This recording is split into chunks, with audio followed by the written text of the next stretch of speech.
Hello everyone, welcome back to the channel. Journal entry phase 2 में आज हम पढ़ेंगे ट्रीटमेंट ऑफ डिस्काउंट और ट्रीटमेंट ऑफ बैंक ट्रांजैक्शन। ठीक है, सबसे पहले पढ़ते हैं ट्रीटमेंट ऑफ डिस्काउंट।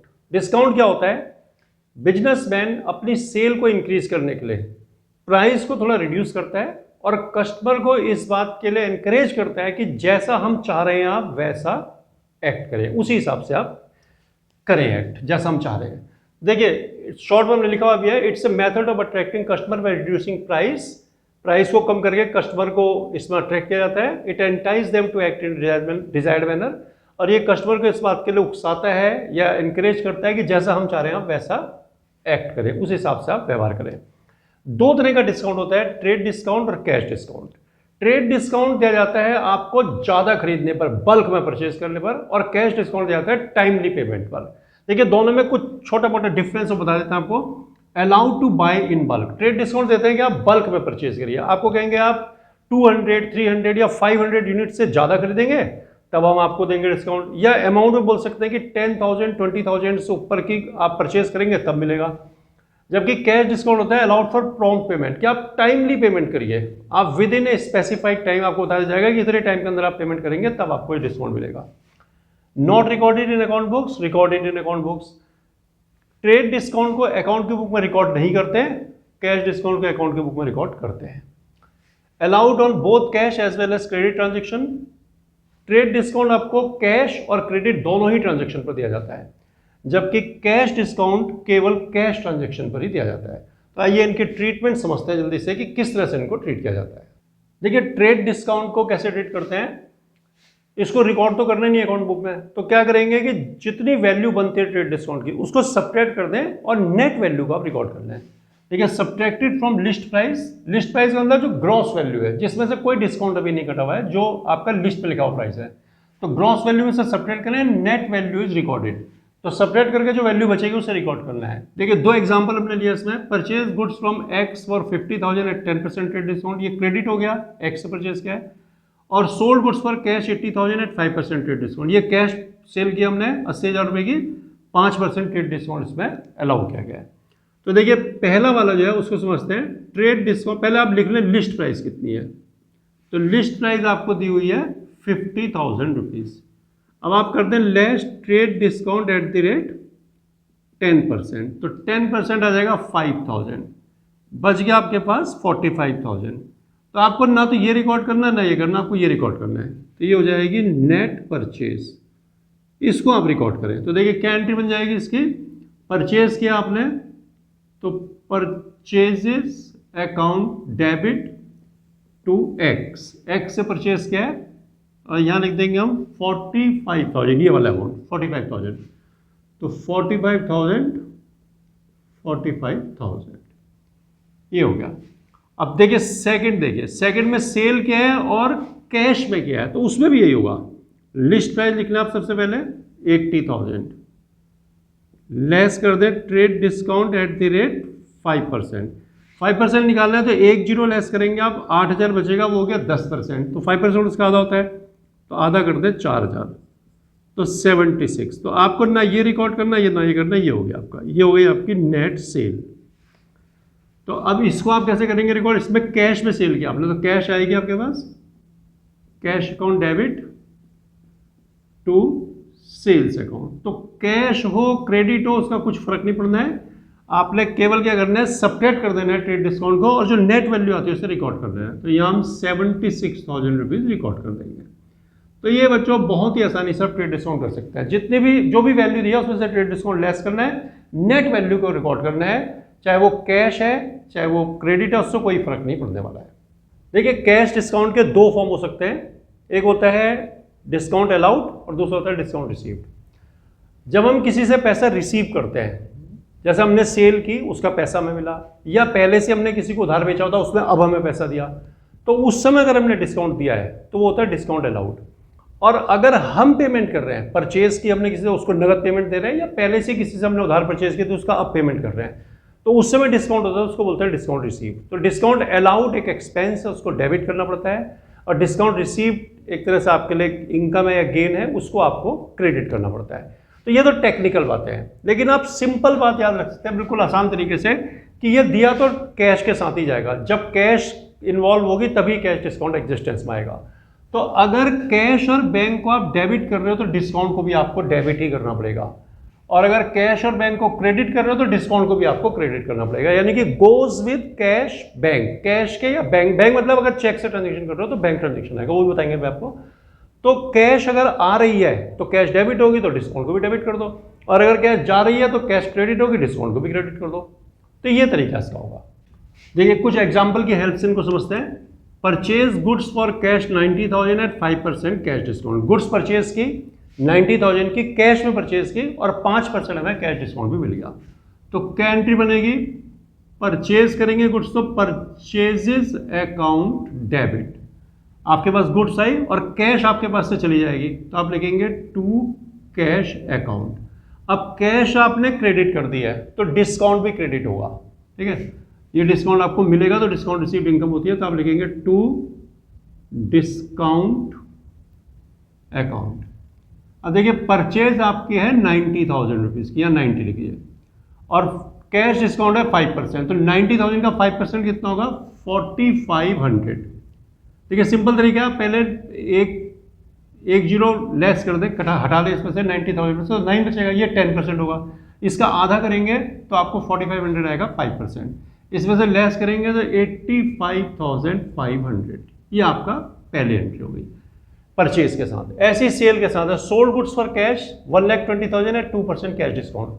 अगर आप गुड्स कैश में बेचेंगे तो कैश आपके पास आएगी, तो एंट्री क्या करनी पड़ेगी, कैश अकाउंट डेबिट। इस बार कैश डेबिट होगी क्योंकि आ रही है।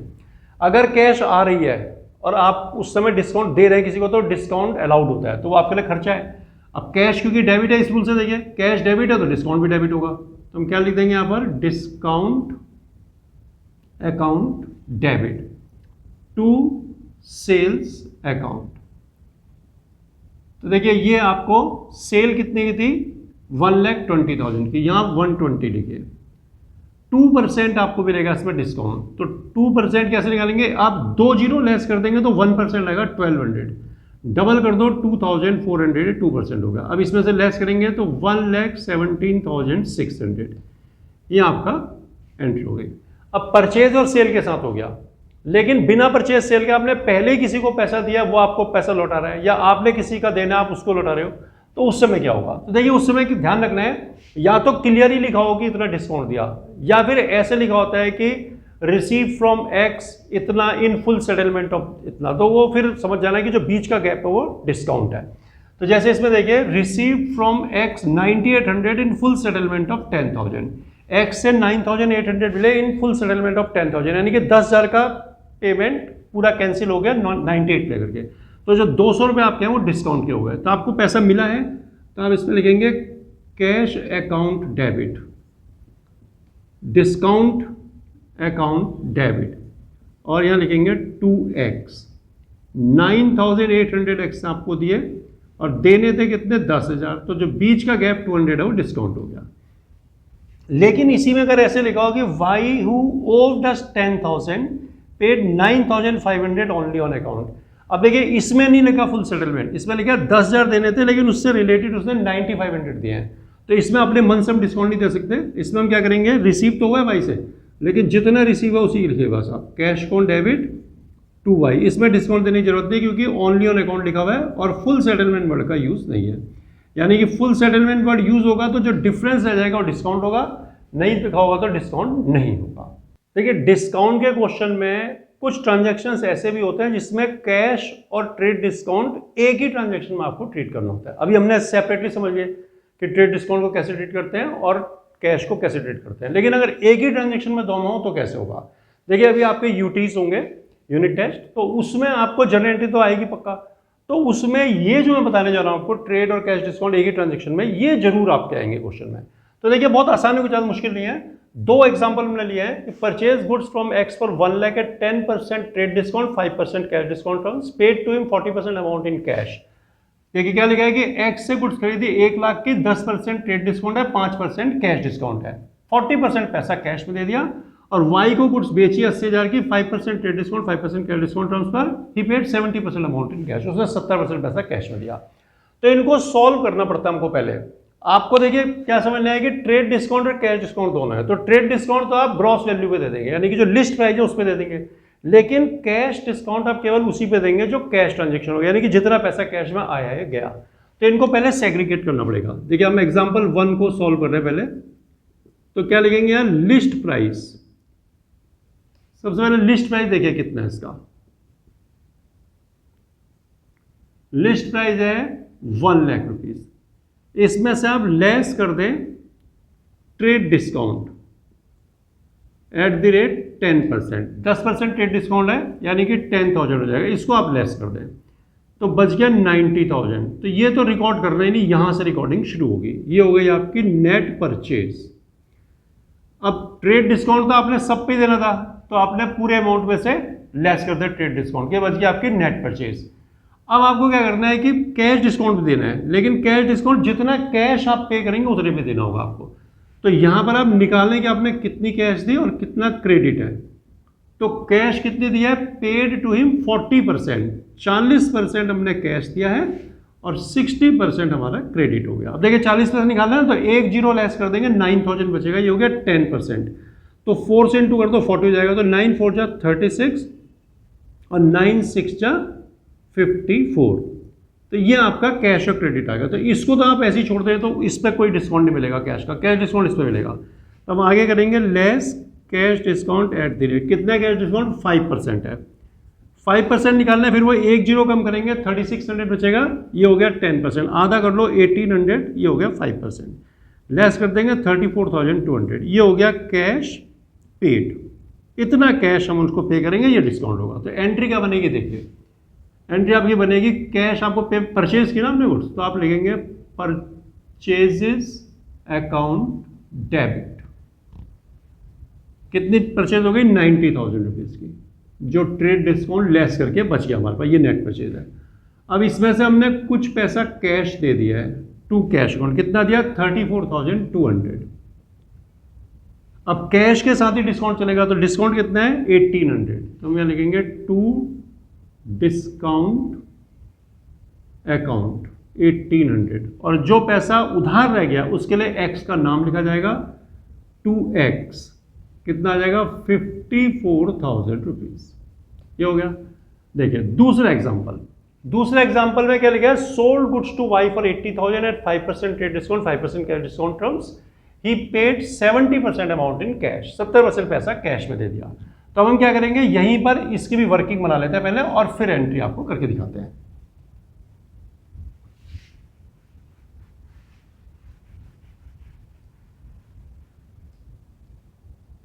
देखिए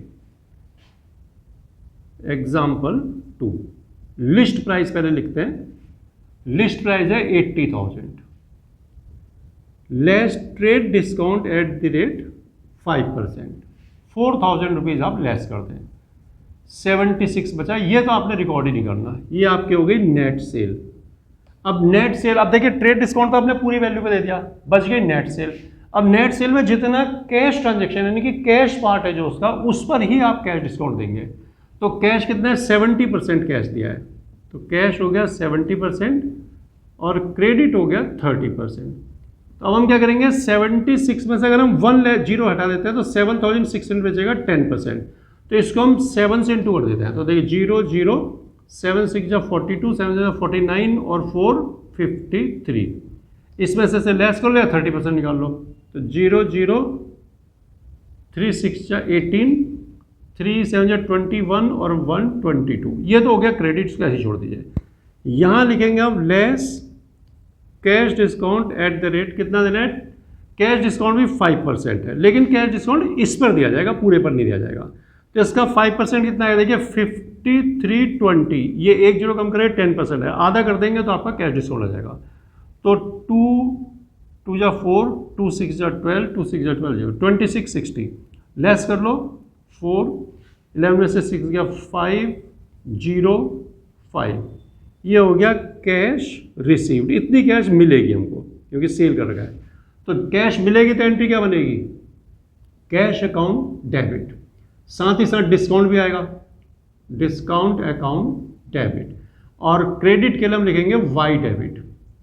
टू सेल्स अकाउंट। देखिए अब सेल में तो आप पूरा लिख दें 76,000 रुपीज, कैश में आप लिखिए 50,540, डिस्काउंट में आप लिखिए 2660 और जितना क्रेडिट है वाई के नाम का आगे लिख दें 22,800। तो इस तरह से आप डिस्काउंट का कंप्लीट ट्रीटमेंट कर सकते हैं। देखिए फेज 2 में सेकंड और लास्ट टॉपिक है बैंक ट्रांजैक्शन। तो देखिए बिजनेसमैन का बैंक के बिना तो काम चलना नहीं है, तो बिजनेसमैन क्या करता है, बैंक से बहुत सारे ट्रांजैक्शन करता है, कई बार पैसा डिपॉजिट करता है, निकालता है, तो उसके लिए मल्टीपल ऑप्शंस देता है आजकल बैंक आपको। लेकिन हमारे कोर्स में केवल चेक से रिलेटेड ट्रांजैक्शन ही है, तो हम उन्हीं को लेंगे। तो हमारे लिए बैंक ट्रांजैक्शन का मतलब क्या हुआ, receipt and payment of value by using cheque is called bank transaction. यानी चेक से वैल्यू रिसीव होना या चेक से वैल्यू पेमेंट करना, उसी को हम बैंक ट्रांजैक्शन मानेंगे। अब इसमें रूल क्या है, देखिए रिसीप्ट ऑफ चेक और पेमेंट ऑफ चेक दो चीजें हैं, तो जो भी रूल है मेन वो रिसीप्ट ऑफ चेक से ही रिलेटेड है। चेक के साथ क्या है बच्चों, देखिए कि चेक आपको आज मिला तो आप 90 डेज तक डिपॉजिट कर सकते हैं। तो इसमें दो बात हो जाती है कि आपको आज मिला और आपने आज ही जमा कर दिया तो अलग रूल है, अगर आपको आज मिला और आपने कुछ दिन बाद डिपॉजिट किया तो अलग रूल है। तो देखिए कैसे होगा ट्रीटमेंट, क्या होगा इसका, check received and deposited into bank on the same day, जिस दिन मिला आपने उसी दिन डिपॉजिट कर दिया। तो bank account debit to name या सेल, देखिए आपको या तो किसी बंदे ने दिया होगा तो आप करते हैं bank account debit to X Y Z जो भी दिया हो नाम, या आपने सेल करा होगा सेल के बदले मिला होगा तो bank account debit to sale, तो जो भी दिया लिख देंगे। अगर आपको चेक मिला है आज लेकिन आपने डिपॉजिट किया कुछ दिन के बाद, तो फिर दो एंट्री बनती है। देखिए cheque receive but not deposit into bank on the same day, तो on the day of receive, जिस दिन मिला उस दिन क्या करेंगे, उस दिन हम फिर बैंक को डेबिट नहीं कर सकते, उस दिन हम करेंगे cheque in hand account debit to name या सेल, इस तरह से जिससे मिला उसका नाम या फिर sale, cheque in hand debit हो जाएगा। और फिर जब डिपॉजिट करेंगे on the day of deposit into bank, उस दिन हम करेंगे बैंक ऑन डेबिट और इसको कैंसिल कर देंगे चेक इन हैंड को। अगर आप इन दोनों को जोड़ देंगे तो ये एंट्री बनेगी, देखिए चेक इन हैंड डेबिट है, क्रेडिट है cancel, bank on debit to name या सेल बन जाएगा। लेकिन ये करना आपको दो बार पड़ेगा अगर आपने डिफरेंट डेट में डिपॉजिट किया है। और अगर कई बार ऐसा भी होता है कि क्वेश्चन में बताया नहीं होता डिपॉजिट क्या नहीं किया, सीधा लिखा बस check receive from x rupees 10,000, अब आपको मेंशन नहीं है कि डिपॉजिट हुआ या नहीं हुआ, तो आपको क्या करना है कि आगे क्वेश्चन को पढ़ना है। अगर क्वेश्चन में किसी डेट पर बोला हुआ है कि check receive from x deposit into bank, तो आपको ये दो एंट्री करनी पड़ेगी। लेकिन अगर आपको पूरे क्वेश्चन में कहीं मेंशन ही नहीं है कब डिपॉजिट किया, तो आप बाय डिफॉल्ट मान लेंगे उसी समय जमा हो गया होगा और सीधा आप bank on debit to X कर देना, ठीक है। तो देखिए अब इसको एक एग्जांपल समझते हैं। Jan 10 में मान लीजिए आपने लिखा received a cheque for 10,000 from Sunil which was deposit into bank on the same day. Sunil से चेक मिला हमें 10,000 रुपए का, जो हमने उसी समय बैंक में जमा कर दिया। तो हमें एंट्री क्या बनानी चाहिए, बैंक से चेक बैंक में जमा हो गया तो आप करेंगे बैंक अकाउंट डेबिट और टू जिससे मिला उसका नाम लिख देंगे सुनील, कितना चेक था 10,000 का, ये हो जाएगा, ठीक है। तो ये एक हो गया कि अगर आपको जिस दिन मिला उसी दिन आपने डिपॉजिट कर दिया तो सीधा आपने कर देना bank on debit to sale, अगर सेल करके मिला होता तो टू सेल हो जाता है। लेकिन अगर इसी को हम कैसे कहते हैं कि received a cheque for 10,000 from Sunil Jan 10 में और फिर 15 में लिखते हैं cheque receive from Sunil deposit into bank, तो फिर आपको दो एंट्री करनी पड़ेंगी। क्या होंगी वो दो एंट्री, देखिए मैं आपको करके बताता हूं। यहाँ पर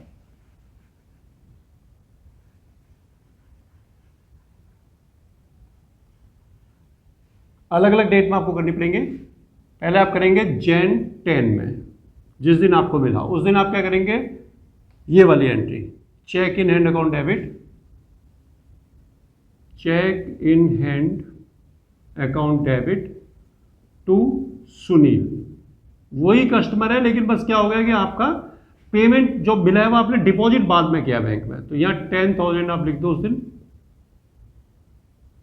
उसके बाद जब आपने बैंक में डिपॉजिट कर दिया Jan 15 में, तो यानी कि Jan 15, अब यहां पर आपको करना है bank account debit to cheque in hand account, ये 10,000 रुपीज आप बैंक में डिपॉजिट करेंगे। तो ये चेक के आपके रूल हो गए रिसीप्ट के।